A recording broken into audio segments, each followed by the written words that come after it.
It is very hard to imagine an African immigrant becoming a billionaire in another man's country. Literally, it will take you a lot of skills, effort, and a whole lot of other stuff to beat their system.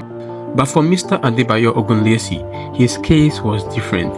His background is not entirely poor. To be frank, he came from a well-built foundation, which provided him with a lot of opportunities, and he capitalized on them. Being intelligent and coming from a rich background is a whole different combination that can take you afar in life.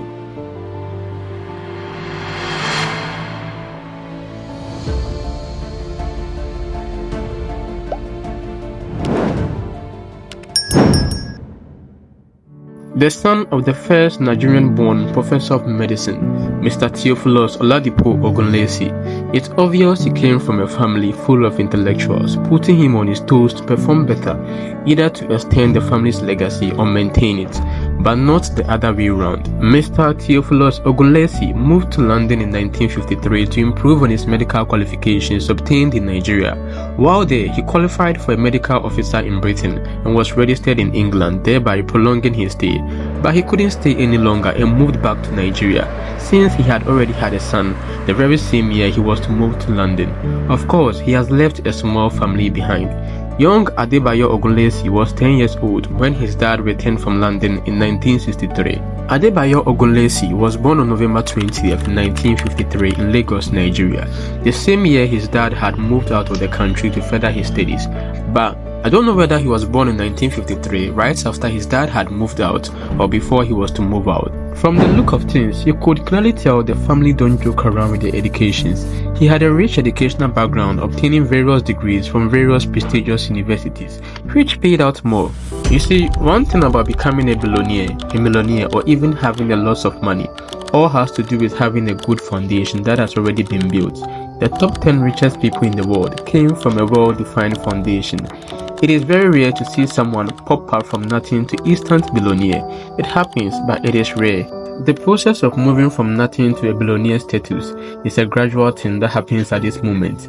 Example, when one family member becomes rich, the potentiality of the second generation becoming ×2 of that wealth is a major portion of a percentage. That is a foundation in the process of being built for the next generation to come.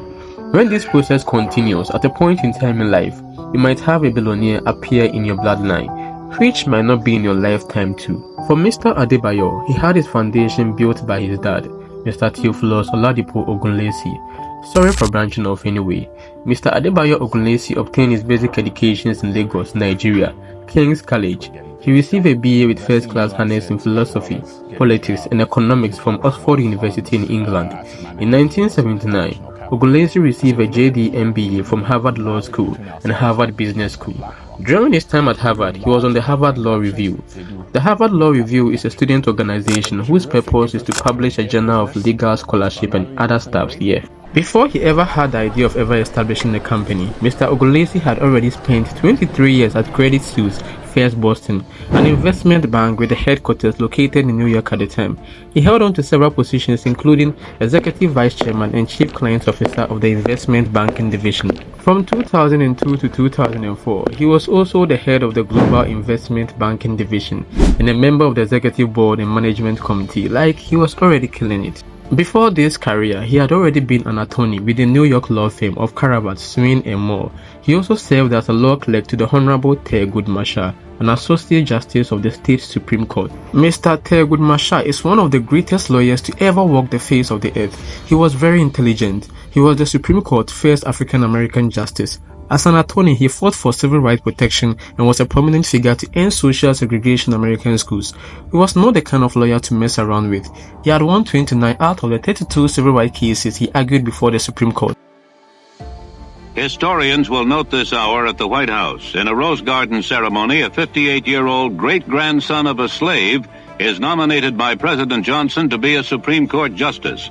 He is Solicitor General Thurgood Marshall, acknowledged the best-known Negro lawyer of the century. The president also calls his nominee best qualified.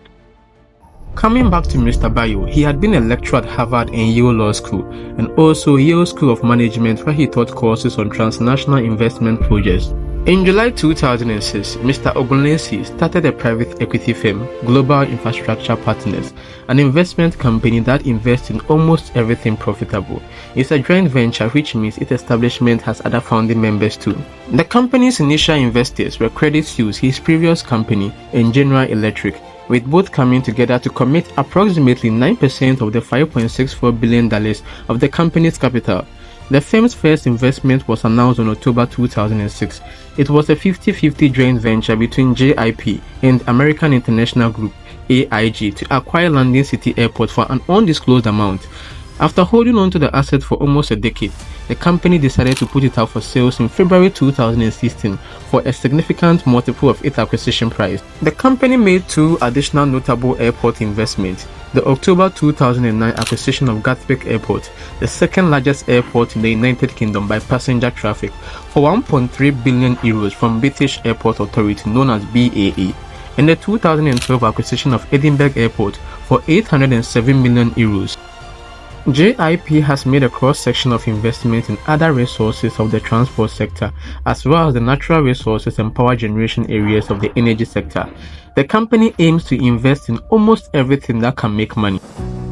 In January of 2024, the biggest investment management corporation, BlackRock, announced its acquisition of Global Investment Partners for $12.5 billion, with Perella Weinberg as the financial advisor.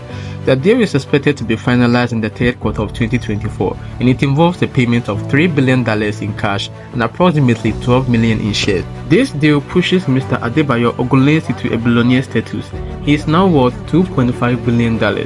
The deal also gives the other founding partners a multi-million-dollar payoffs. Mr. Adebayo Ogunlesi is now joining BlackRock board after the deal closes, likely in the third quarter of 2024. In infrastructure, it's a perfect partnership. So, Bayo, I think Larry's laid out the opportunity here, which is enormous. Let me ask you why you need BlackRock, and particularly, this is your life's work. Yep. The I in GIP is infrastructure, after all. You've built this program. Why are you willing to give up your life's work and go to work for BlackRock? Obviously, we've been reasonably successful at what we do, and I completely agree with Larry. This is going to be the golden age of infrastructure investing, both in terms of the need for capital as well as investors who want that capital.